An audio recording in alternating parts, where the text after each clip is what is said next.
Ever kind of wonder if there's more to manifestation than just like, positive vibes and all that? Like, is there actually something real there? Because today we're going deep, really deep, into some historical accounts that suggest the connection between what you're thinking and the actual physical world might be way more real, way more tangible than most people realize. You send over some sources, and wow, there's some wild stuff in there, like seriously mind-blowing claims. And of course, we got to look at all this with a critical eye. It's history after all.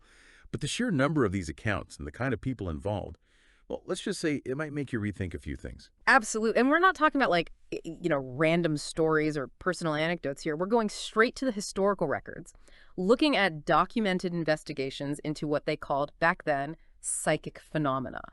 I mean, think about it. Objects moving without anyone touching them. Weird sounds and lights in controlled settings. Even thoughts, like directly transferring from one person to another. If these things are real, and that's a big if, it could totally change how we understand the world, right? It would turn everything upside down. Mhm. And that's exactly what we're going to do today. We're not here to prove or disprove anything ourselves.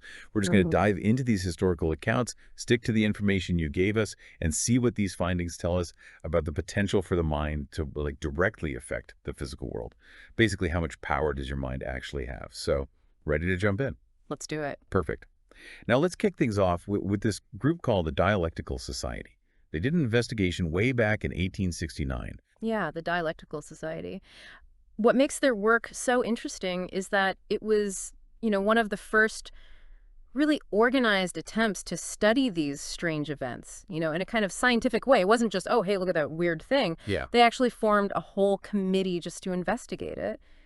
And it's not like this was some group of like, fringe believers or anything. Ah, Their committee had 33 members, and some of them were big names back then. Like H.G. Atkinson, he was a fellow of the Geological Society, so respected in his field. Then you have Charles Bradlow, a super outspoken political activist known for being, well, pretty rational. And even Dr. Alfred Russel Wallace was involved, the guy who co-discovered evolution. These were people with serious reputations. It's not like they had anything to gain from making stuff up. So why would they dedicate their time to this? You know what I mean? yeah, totally. It makes you think, what did they see that convinced them this was worth investigating? Exactly. And they didn't just sit around and watch. They had a specific plan, specific rules for their experiments. Like they did most of their sessions in private homes, just to make sure there weren't any hidden tricks or anything like that. They checked the furniture super carefully before and after each experiment. Real heavy furniture, nothing lightweight or easy to move. Right. They were trying to eliminate any chance of something being rigged. Oh, and get this, they even used gaslight for consistent lighting, unless they specifically mention otherwise in their notes. But here's the big one. They avoided professional mediums completely. So no one who made a living from, supposedly talking to spirits or whatever. Instead, any kind of, I guess you could say, mediumistic abilities had to come from their own committee members. And they were very clear about this. They only chose people from good social position and with unimpeachable integrity. So no shady characters. They even make sure no one was getting paid for it, which makes sense, right? Because if someone's getting paid, they might be tempted to fake the results. Makes total sense. They were really trying to make it as unbiased as possible. Exactly. Yeah. And here's where things get really interesting. They kept detailed minutes of all their sessions. So we have a pretty clear record of what they saw and did. Those minutes are like a window into the past, We can see exactly what they experienced. Like, take experiment XXS8, December 28th, 1869. They had 8 members present. They start hearing rapping sounds coming from the table and even from the floor. But it's not random knocking. It seems to be responding to them in some way. Yeah, and then things escalate. The table starts moving, sometimes when people are touching it, but get this, sometimes when no one is touching it at all. I mean, how do you explain that? A table moving on its own? Right. And it's not just moving randomly either. They're using an alphabet to try to communicate, and they actually get a coherent response. Yeah. A bad circle want of harmony, that's what it's spelled out. Almost like something was trying to communicate with them, And then it gets even weirder. The table starts tilting and moving horizontally, like responding to specific letters they're calling out. Yeah. But the part that really blows my mind is when they describe a heavy dining table moving with no one even near it. I mean, what does that tell you? It definitely makes you think about, the possibility of something beyond the physical, something we can't see or explain, being involved. Yeah, like some kind of unseen force. And remember, these were educated, rational people. They were so sure that no one in the room was physically moving the table that they explicitly wrote it down in their minutes. They even took the table apart, as much as they could, just to make sure it wasn't rigged in any way. So what are we left with? A group of credible witnesses documenting these strange events in a controlled environment, and they can't explain it. That's pretty compelling, isn't it? It is. And it makes you wonder, could their focused attention, even subconsciously, have somehow been the cause? Maybe, without even realizing it, they were all contributing to the movement. It makes you think about the potential power of collective focus, especially in relation to manifestation. Right, like maybe their thoughts and intentions were somehow influencing the physical world around them. It's definitely something to consider. Okay, so let's jump ahead a few years to 1876. We meet Professor W.F. Barrett, who was a professor of physics at the Royal College of Science for Ireland. Now, as a physicist, he was trained to find scientific explanations for things. He presented a paper to the British Association called On Some Phenomena Associated with Abnormal Conditions of Mind. And a good part of it was about thought transference, but he also talked about these physical phenomena he'd seen with his own eyes. And he wasn't dismissive about it at all. He specifically mentioned a case that he'd personally observed multiple times where these weird things were happening in broad daylight and he couldn't explain them away as hallucinations or tricks. I mean, as a physicist, he would definitely consider those possibilities, right? Oh, definitely. His background makes his accounts even more interesting. He wasn't someone who just believed in anything supernatural. He was trained to be skeptical. And his accounts, which he published later with the Society for Psychical Research, they go into detail about all these different cases he investigated, all with a scientific mindset. Exactly. It wasn't just, oh, I saw a ghost. He was trying to figure it out. So he talks about this guy, Mr. C, an Irish gentleman, a lawyer, super skeptical of spiritualism. And yet this skeptic starts experiencing these, well, what seem like spiritualistic phenomena in his own home. And got to give him credit, Mr. C let Professor Barrett come and investigate, up close and personal, over several months in 1875. Yeah, he was open to having his skepticism challenged, which is pretty cool. Yeah, it was. And the setting for these events is important, too. This was happening in Mr. C's suburban home, often during the day, in broad daylight. So not your typical spooky, dimly lit seance. Right. It wasn't some shadowy setting where it would be easy to hide tricks. Exactly. Now, Professor Barrett observed all sorts of strange stuff in that house. Scraping sounds, random raps, furniture moving around. And they paid close attention to Mr. C's young daughter, Florrie. They noticed every time her hands and feet were totally still whenever these sounds happened. But the event that really stands out, at least when it comes to physical movement, was the dining table incident. I mean, can you imagine a physicist seeing this with his own eyes? That had to be pretty mind-blowing. Totally. Yeah. Picture this. A big dining room table, the sun shining through the windows. Professor Barrett's there, Mr. and Mrs. C are there, little Florrie's there. Everyone's got their fingers resting on the table, just casually. And then 3 of the table legs just lift right off the ground, like high enough for Professor Barrett to slip his foot under them. Sounds simple, right? But when you consider the conditions, the fact that everyone was in plain sight, no one could have been messing with the table, it's really weird. It makes you think, what if their combined focus, even if they weren't consciously trying to lift the table, somehow caused it to move? Yeah, like their collective energy influenced the physical world. It's a really interesting thought. Totally. And Professor Barrett pointed out something else that's kind of creepy. This table lifting, it happened while they were experiencing a whole bunch of weird sound phenomena. The excerpts don't really go into detail about those sounds, but just the fact that they were happening at the same time adds another layer to the mystery, right? Professor Barrett, as a scientist, he was struggling to understand this. He couldn't just dismiss it as trickery or imagination. Right. He was faced with something that didn't fit into his scientific worldview. Exactly. And he goes on to describe another case, this one involving a photographer in Dublin, Mr. L, and his niece, Miss I. So they're sitting around this pretty big, heavy table, about 4 feet square, and the table starts doing this uneasy movement. Professor Barrett's words, not mine. It was like it had a mind of its own, just sliding around in a way that didn't seem possible. Like it was restless or something. Yeah, exactly. And then, get this, it gets even weirder. One time, they're all sitting there, hands completely off the table, folded across their chests so no one is touching it at all, and suddenly 2 of their legs, the ones closest to Professor Barrett, lift up like 8 to 10 inches off the ground and just stay there for a while. Then the same thing happens on the opposite side of the table. I mean, how is that even possible without someone physically lifting it? It's hard to wrap your head around. Totally. But here's the part that really gets me. This same table, with no one touching it at all, starts wriggling back and forth, like literally wriggling. And it ends up trapping Professor Barrett in his chair. But the whole time, he can see clear space around the table. Nothing's holding it back. And then to top it off, this thing starts rising up into the air, right in front of his face. As a physicist, somebody who studies the laws of physics, that must have been a real shock to the system. Absolutely. It's like seeing something that's not supposed to be possible. Yeah, like the rules of reality just went out the window.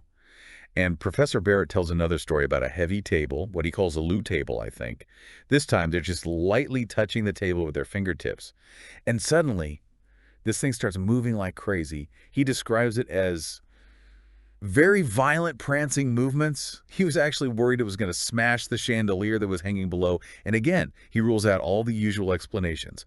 No hidden mechanisms, no accidental muscle movements, nothing. He says these events were inexplicable on any known hypothesis. I mean, those are strong words coming from a scientist. Right. He's basically saying, I have no idea how this happened and science can't explain it. Exactly. So we have all these accounts, not just from everyday people, but from a professor of physics. And he's actively trying to find a logical scientific explanation, and he just can't. It really makes you think, are the boundaries of what we think we know, are they actually much wider than we realize? Okay, so let's shift gears now.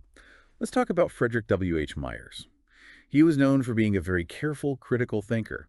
But through his investigations, he became convinced that these phenomena, they were real. Yeah, Myers was thorough. He didn't just accept stories at face value. He dug deep, He wanted hard evidence. He published a lot of his findings in the Proceedings of the Society for Psychical Research, and some of the cases he describes are really fascinating. Totally. One of the cases he writes about is the Armstrong case. This guy, George Allman Armstrong from Dublin, he wrote a really detailed account dated June 13th, 1887. He's vouching for the honesty of everyone involved in these experiments. He describes how the table movements would often start with a bunch of knocks coming from inside the table. It's almost like the table was warming up or getting ready to do something. And then he would start swaying like a pendulum. But then all of a sudden, boom, the whole table would rise up off the floor, sometimes a foot or more into the air. And it would often come crashing down with enough force to break itself. I mean, what do you think about that progression from sounds to swaying to full-on levitation? It almost suggests that there's some kind of buildup of energy, something invisible that's causing these effects. What's especially interesting is that Armstrong claims he could make the table rise without even touching it. He would just hold his fingers a few inches above it, and it would move up towards them like it was attracted to a magnet or something. It really challenges our understanding of how objects interact, It's like the table was responding to his thoughts or intentions, like something out of a sci-fi movie. Okay, now there's this bell-ringing case that really gives me the chills. Myers starts by saying that the usual explanations, like someone playing a prank or a bunch of rats running around, they just don't make sense here. The person who reported it, a Mr. D, he held a pretty important job, so someone with a lot to lose if he made up a story. And he wrote this super detailed 12-page report. It wasn't just a quick note. He clearly took this very seriously. Yeah, 12 pages. That's not someone just trying to get attention. He was trying to document something really strange. Exactly. Yeah. So what was happening? All the bells in his house, 9 inside and 1 upstairs, they started ringing like crazy nonstop for weeks. This all started when only 2 servants were home. They said the bells just started going off around 2:30 in the afternoon and didn't stop even after Mr. D got home. You can imagine how freaked out they were. I would be terrified. Yeah, who wouldn't be? And we're not talking about a gentle chime here. Mr. D himself saw multiple bells ringing at the same time. Super loud, like way louder than if someone was pulling the ropes. One bell was even pulled so hard it flipped over. And here's the thing, some of the upstairs bells didn't even have ropes. So how could someone even ring them? They called a bell hanger, like a bell expert, several times to check everything out. The bell hanger confirmed that there weren't any tangled wires or anything like that.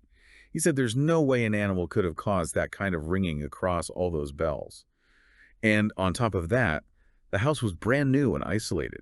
No one could have been messing with the bells from outside. I mean, they really tried to eliminate all the possible explanations. Yeah, they were covering all their bases. It's like they were trying to disprove it themselves and they couldn't. Exactly. Yeah. And this wasn't just a one-time thing. It happened at different times, like when the housekeeper and your students were away, or when the cook was gone, even when it was just the two servants and Mr. D in the house, and they were all within sight of each other. Mr. D even talks about watching his housemaids scrubbing the floor in the wash house while a bunch of bells were going off in the house. And even people outside, like tradesmen and gardeners, they heard the bells ringing too. But here's the really strange part. They saw the bell wires themselves moving, but they never saw the handles move. It's like an invisible hand was ringing those bells. This went on for 3 or 4 weeks and then just stopped as suddenly as it started. And there were other weird things happening too. Knocking sounds, small objects moving around without anyone touching them. It's like the whole house was haunted. It's a really bizarre case. It makes you wonder what could possibly explain that kind of widespread, persistent activity. It's not like someone was just pulling a prank for a few minutes. This was weeks of strange events. Right. Mr. D even suspected the housemaid for a while. He thought maybe she was doing it, but he couldn't find any evidence to support that. She was young, new to her job, and she actually got so stressed out by all the weird stuff that they were worried about her health. The phenomena did start shortly after she arrived and stopped after she left, but Mr. D was convinced she wasn't doing it on purpose. She didn't have any control over it. It's like something else was using her arrival and departure as cues. It really makes you think, what kind of force, what kind of influence could cause something like that? It's definitely a head scratcher. It is. Okay, so we've talked about furniture moving on its own, weird sounds, and even objects being moved around intelligently, all from documented historical accounts. What do we make of this? I mean, we always have to consider the historical context, right? Maybe there were explanations that just weren't known back then. But these stories, they definitely challenge how we normally think about the world. Could there be things we don't understand, even today, about how the mind interacts with physical reality? Could thoughts, intentions, beliefs, could they actually shape the world around us in ways we haven't even discovered yet? These aren't just spooky campfire stories. These were events investigated by people who seem pretty rational and level-headed. Exactly. And when you go back to what the Dialectical Society found, that message about a bad circle and want of harmony, it really suggests there might be a link between the mental state of the people involved and these weird events. Like maybe the energy of the group was somehow connected to the things that were happening around them. It's interesting to think about, especially in relation to manifestation, that idea that our thoughts can create our reality. Absolutely. And what Professor Barrett said, it really sticks with me. He was adamant that the things he saw, they were real. He wasn't imagining them, and they weren't tricks. He said it very clearly, a real existence outside oneself. He even came to the conclusion that he had encountered a class of phenomena wholly new to science.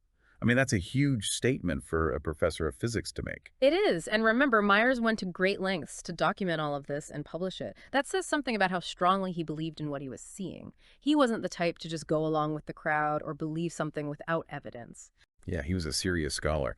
So if these events weren't hoaxes and they weren't mass hallucinations, and the evidence really points in that direction, then it seems like there's a connection between the mind, the non-physical part of us, and the physical world around us. And that brings us to the whole idea of manifestation, right? The idea that our thoughts, our intentions, our beliefs, they can somehow shape our reality. Now, we're not saying these historical accounts prove manifestation beyond a shadow of a doubt, but they do make you think, don't they? They show us that there might be more to this mind-matter connection than we currently understand. It's like these early researchers were tapping into something we're only now starting to explore scientifically. Yeah, like they were pioneers, pushing the boundaries of what was considered possible. It's pretty inspiring, actually. It is. So think about it. We have all these accounts written down by people who, in some cases, had scientific backgrounds, and they're all describing things that science couldn't explain at the time. As you think about these stories, what does it make you think about your own inner world, your thoughts, your desires, and how they might be connected to the reality you experience? Could these historical anomalies be hints of something bigger, something we're still trying to understand, even today? That's a great question, and I think it encourages us to dig deeper, Well, to explore the history of psychical research and the work of these early researchers. They might not have had all the answers, but they were asking the right questions. absolutely. And maybe the most amazing part of all this isn't whether these specific events definitively prove manifestation, but the fact that they open up the possibility that maybe there are forces at play in the universe that we haven't even discovered yet, and that your mind, your thoughts, your intentions might have a much bigger role in shaping your reality than you ever imagined. It really makes you wonder what other impossible things might actually be possible if we just keep exploring and keep an open mind. It's an invitation to keep questioning, to keep exploring the boundaries of what we think we know. Mm-hmm. Who knows what we might find? Exactly. Well, that's all the time we have for today's deep dive, but it's definitely something to ponder. And who knows, maybe we'll uncover even more mind-blowing historical accounts in our next exploration.